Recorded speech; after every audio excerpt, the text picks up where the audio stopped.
Я хочу сделать камин-аут. Я иностранный агент. Да, здесь очень хорошо подошел этот англицизм камин-аут и плохо иностранный агент. Так как такой лычки у меня пока нет. Но это только потому, что меня еще не поймали. Вот теперь вы знаете, кто я внутри. А внутри я стою и плачу. А снаружи я смотрю на мир. И моя жизнь разрушена. Это будет глубоко личная история. Эта история не объективна, а скорее субъективна. Но это моя история. Это мой взгляд. Это моя война. В моей жизни я ничего хорошего от России не видел. Только разруха, гнусность, трусность, предательство и подмена понятий, выдача копеечных, подачи за геройство самым широким жестом. Эх, Россия, русская душа. И согласитесь, в начале такой максималистичный тезис, он очень похоже, что не объективный. Но мозг человека устроен таким образом, что сохраняет в памяти хорошие моменты и при этом затирая плохие. Поэтому существует ностальгия. В прошлом трава зеленее и свекла слаще. Но в моей памяти нет ни одного хорошего воспоминания про Россию. Есть другие. И как же так получилось? Сейчас, вытерев слезу с лица, я хочу разобраться и выписать свои счастливые моменты жизни. И начну я с детства. Кому Москва, кому Париж. Мои счастливые моменты детства — это мультики Диснея по утрам, Сникерс, видеоигры и Лего.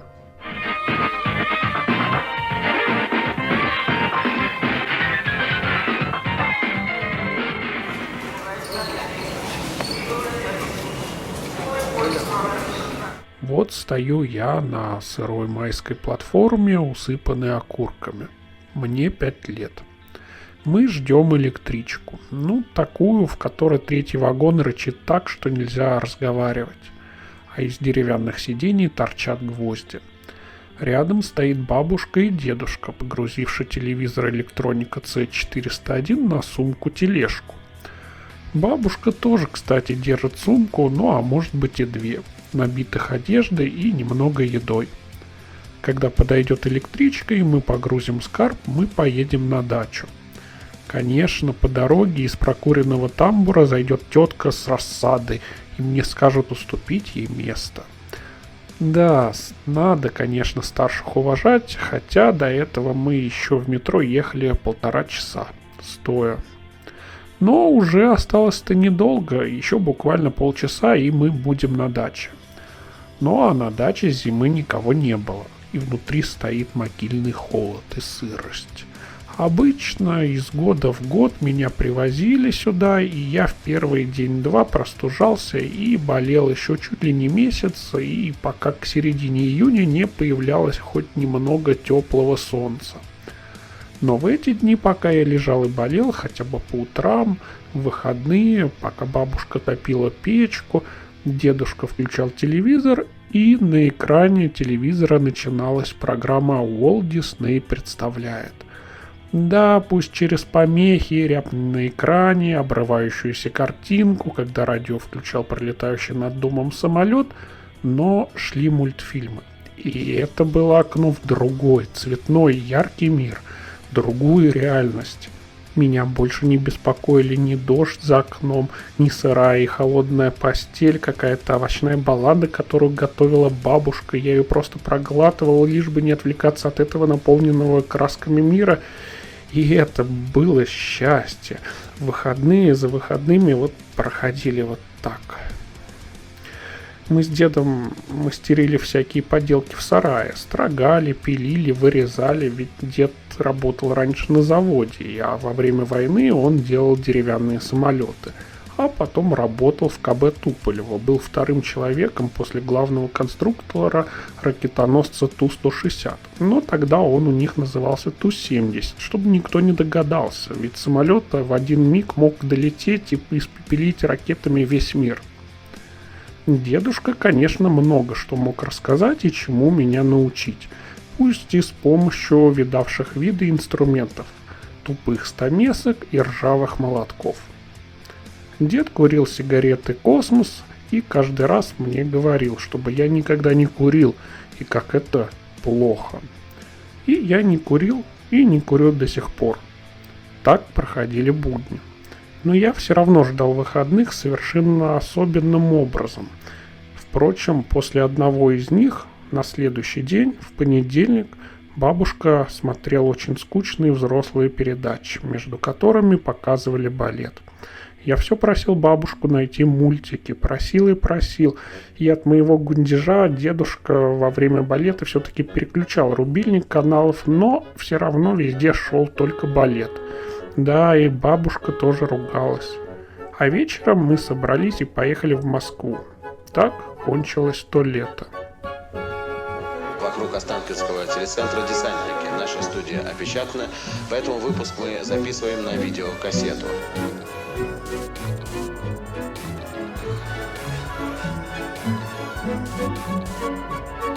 По телевидению не дают, радио не дают. Тихо! Я зачитываю гражданам России. Я плохо помню, что было в Москве. Осенью, зимой и весной. Но немногое, что я помню, что нужно было постоянно по несколько часов в день гулять. И в обязательном порядке. В любую погоду. Помню, как перед выходом мне дали выпить компота, и помню, как один раз от бессилия и нежелания идти в этот дождь и слякоть на улицу я со злости откусил стакан с компотом, и стекло разбилось и прорезало мне все губы. Да, такой тонкий стеклянный стакан, что его откусил ребенок. Ну а что вы хотели? Разве можно трогать толстые хрустальные шестигранные стаканы, стоящие в серванте? В общем, это что-то, что запомнилось еще, скорее все-таки из-за шока. А еще я помню, как я возвращался домой и долго играл и строил из деревянных кубиков дворцы, гаражи, заводы. А кубики эти кто-то привез из родственников из Германии. Да, у меня, конечно, были и советские кубики, такие с буквами, и они все были одинаковые и квадратные. А эти были совсем другие, все разных цветов и форм. Огромная такая сумка, ну, может быть, с половину меня. Длинные зеленые балки и желтые цилиндры, красные конусы и вроде какие-то синие арки. У меня был отдельный альбом, куда я зарисовывал план изобретенного строения. Я, в принципе, по памяти, конечно, мог восстановить то или иное сооружение, но альбом у меня все-таки был, чтобы и другие, кроме меня, могли восстановить мой шедевр.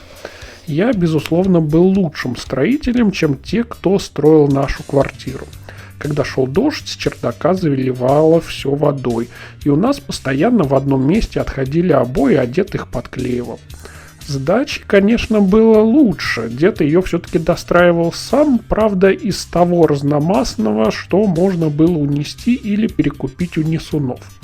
Дед постоянно смеялся над несунами и рассказывал истории, что вот идет несун через проходную, несет в кармане пригоршню гвоздей да гаек, выйдет за проходную и думает, ну а зачем оно мне оно? И тут же выбрасывал. Но, тем не менее, у несунов дед покупал стройматериалы, потому что и больше негде было.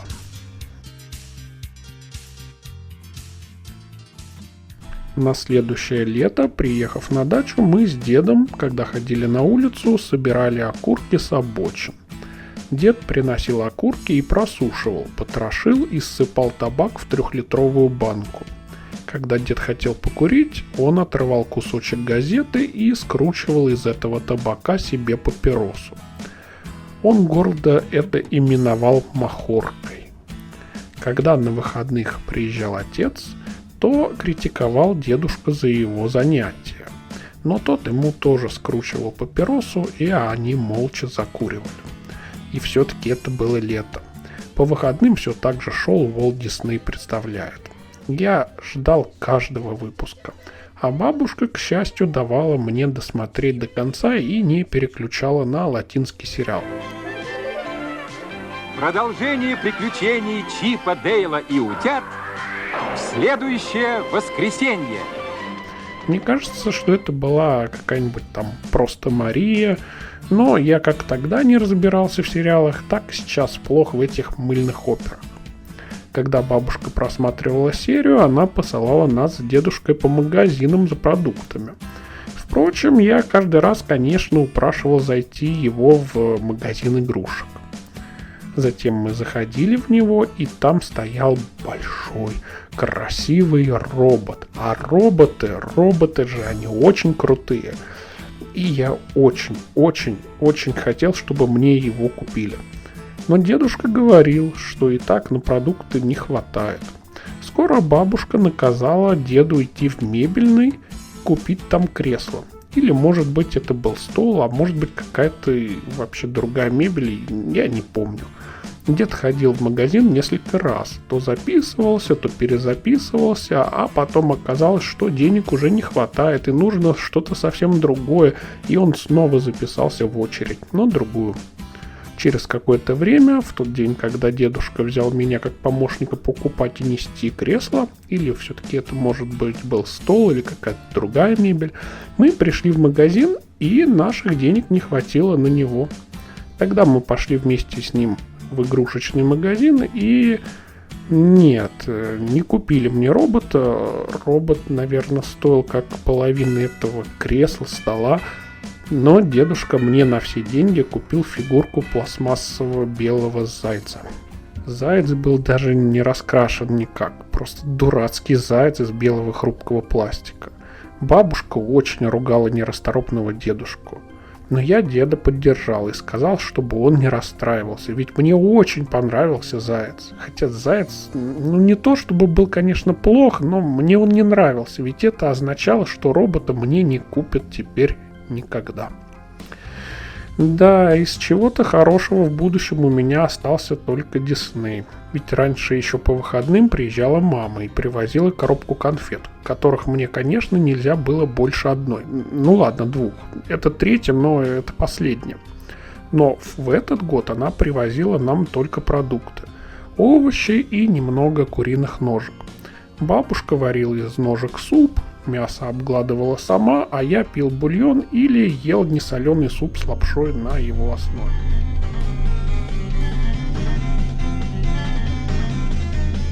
Собрался отдохнуть и выпить что-нибудь. Магазин закрыт, и в ларек лежит твой путь. Но перед тем, как пить, хочу я закусить. Холодильник пуст, можно все в ларьке купить. Днем и ночью у торговой точки оживление ты найдешь. Все, что хочешь, Абсолютно точно. ты приобретешь. Хей, паренек, отправляйся ко ларек, ты будешь рад, что не прогадал. Хей, паренек, не жалей свой кошелек, ларек поможет, мол да удал. И это в то время, когда ребята на улице хвастались иностранными батончиками. Таких я, конечно, не ел никогда. И никто мне их не покупал, как бы я ни просил. В общем, ничего позитивного. Зато урожай слив выдался такой, что мы набрали ведра 2 или 3, и их некуда было просто девать. И мы с дедушкой решили съездить на рынок и эти сливы продать. Да вот только мы не учли, что не только у нас богатый урожай, да сливы никому попросту не нужны. Но я начал кричать и зазывать покупателей. «Слива спелая, пальчики оближешь!» — кричал я. Люди смеялись и подходили. Я им насыпал от души, а они давали какие-то монетки. Я не думаю, что дедушка считал, какие именно, но за пару часов мы все-таки все распродали. «Ну что?» — сказал дедушка. «Пойдем чего-нибудь тебе купим. Ты же продал, а не я это продал все». И я попросил этот самый батончик, ну такой, я не знал какой, ну один из. Мы пошли на угол улицы рядом с Чебуречной. И дед отдал все наши заработанные деньги продавцу и немножечко добавил еще своих за батончик. Я не помню, что это было, но что-то это было с орехами. Мне почему-то кажется, что это был не самый крутой батончик, не Сникерс. Но так что это, наверное, был скорее Марс или Нац. Но черт подери, какая разница, это было настоящая квинтэссенция счастья. Я откусывал совсем чуть-чуть, экономя каждый миллиметр вкуса. Откусывал и смотрел на голубое небо. А с неба начали падать желтые листья.